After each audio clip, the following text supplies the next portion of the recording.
Ladies and gentlemen, good evening. I'm Mr. Michael and you're watching Kini News, the show that brings you today's biggest stories.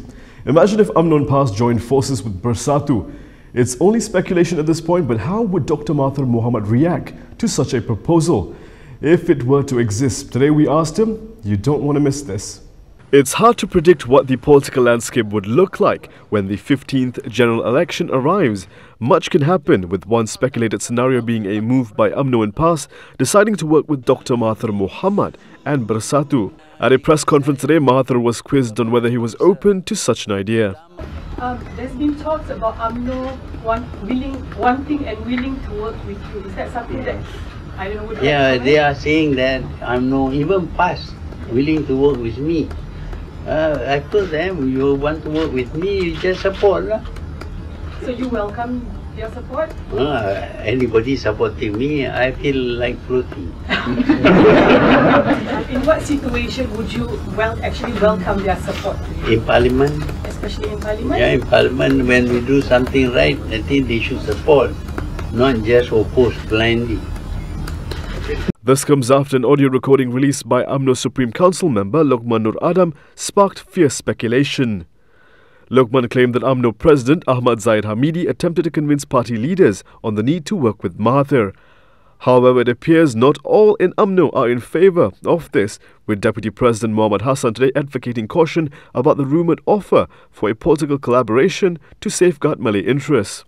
But what about PAS? Though Party President Abdul Hadi Awang dodged the question during a press conference last night, he had repeatedly pledged his support for Mahathir in the past. AirAsia has been implicated in a massive bribery scandal involving Airbus.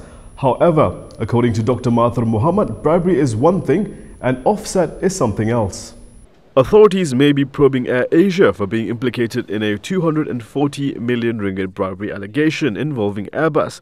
However, according to Prime Minister Dr Mahathir Mohamad, having an offset is not necessarily bribery. Bagi saya, kalau kita boleh dapat sesuatu kerana kita membeli sesuatu dengan harga yang tinggi, kenapa kita tidak boleh terima? Jadi kalau duit yang kita dapat itu masuk poket kita, itu rasuah lah. Tetapi kalau duit itu adalah untuk tujuan tertentu, dia offset. Dia menjadi offset, bukan rasuah. He even said it has been the government's practice to ask for an offset in its procurement deals. The Telegraph reported that Airbus had paid $50 million and offered another $55 million to sponsor a sports team linked to two key decision makers at AirAsia and AirAsia X. The alleged bribery took place between 2011 and 2015. The MACC is probing AirAsia and AirAsia X executives for allegedly receiving bribes from Airbus. Last week, the Prime Minister, or should I say Acting Education Minister, surprised many by announcing that he wants science and mathematics to be taught in English. At an event in Putrajaya today, Dr Mahathir highlighted the importance of being competitive. Prime Minister Dr Mahathir Mohamad, who is also Acting Education Minister, today highlighted the importance of learning a language which could help advance the position of the Malay community. Saya sayang kepada bangsa dan bahasa Melayu. Tetapi kita perlu beri pertimbangan kepada kemajuan bangsa.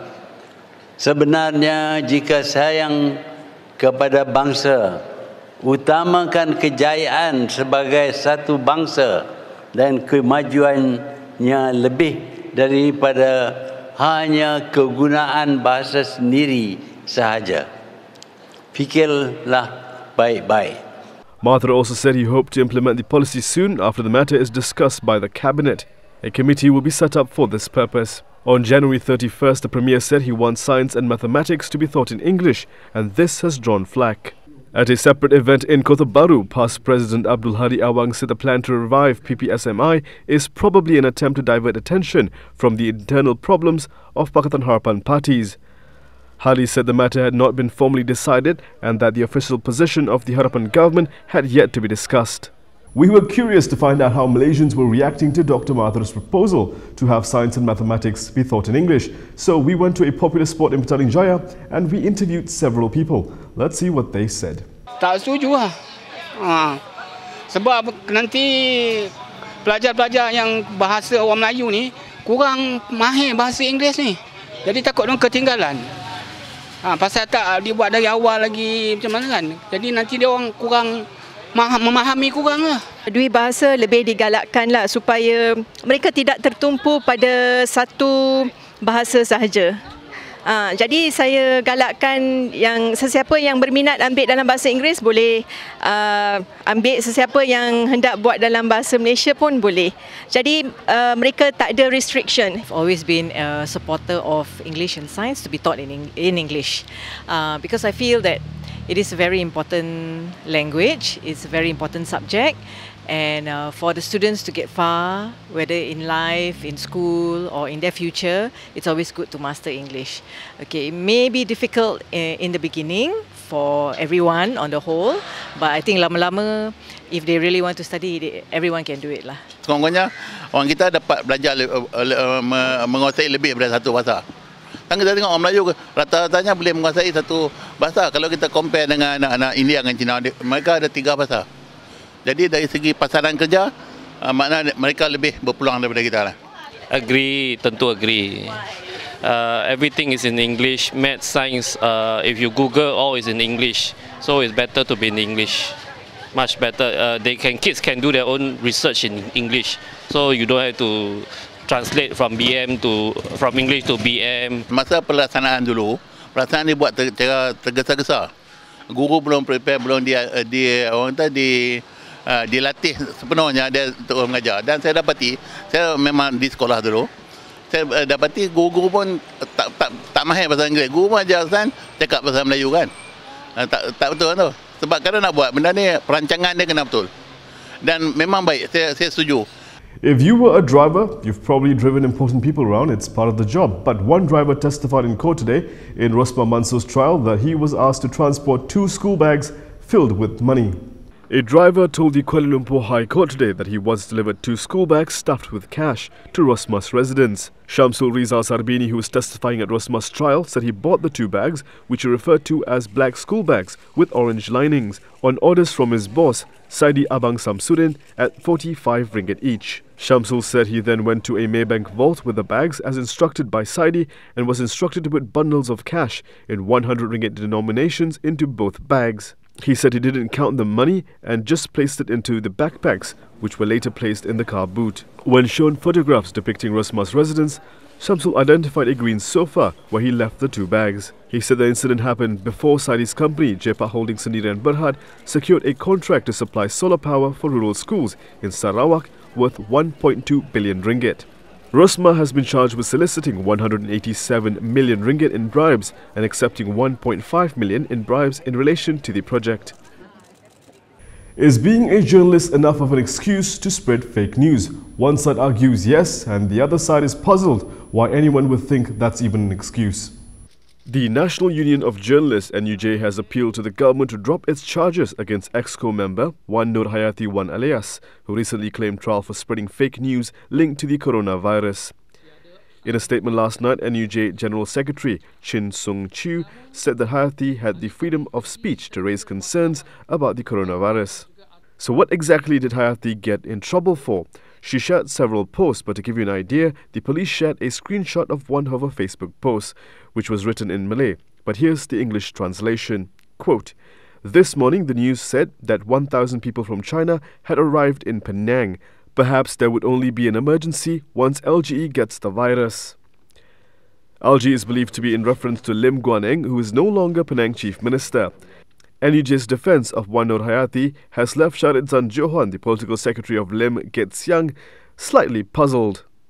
In a Facebook post, he said he could not understand why NUJ would say that charging her would be seen as a regressive move by the people and the international community because she was not carrying out duties as a journalist when she made those postings. He added that her occupation is irrelevant to the charges.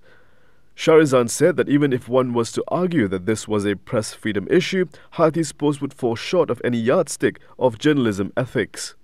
Coming up next, in the land of the free and the home of the brave, the US president is now a freer man.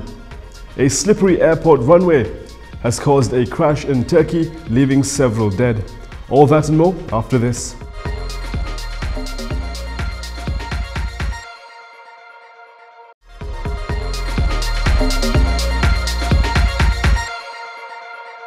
US President Donald Trump can now focus fully on his re-election campaign now that his impeachment trial is over. US President Donald Trump will remain in the White House after he was acquitted on Wednesday in his US Senate impeachment trial, saved by fellow Republicans who rallied to protect him 9 months before he asked voters in a deeply divided America to give him a second White House term. The Senate adjudges that the respondent, Donald John Trump, President of the United States, is not guilty as charged in the first article of impeachment. 2/3 of the senators present not having pronounced him guilty, the Senate adjudges that respondent Donald John Trump, President of the United States, is not guilty as charged in the second article of impeachment. Trump was acquitted largely along party lines on 2 articles of impeachment approved by the Democratic-led House of Representatives on December 18th. With the votes falling short of the 2/3 majority required in the 100-seat Senate to remove him under the U.S. Constitution.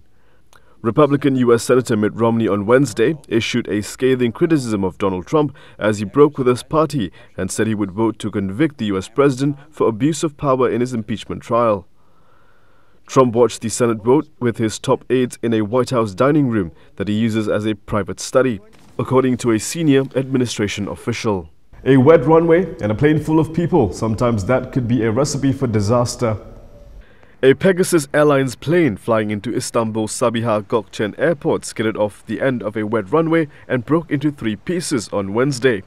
Speaking to reporters in the eastern province of Van, Health Minister Fahrettin Koca said that 3 people had died in hospital after the accident, adding that 179 out of the 183 passengers and crew on the plane were wounded.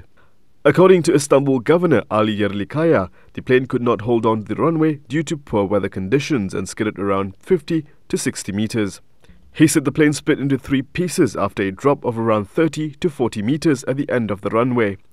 A spokesperson for Pegasus confirmed the crash but did not provide further details. In a statement, Pegasus later said its plane had gone off the runway after landing and that passengers were being evacuated. And here are some of the top stories from today.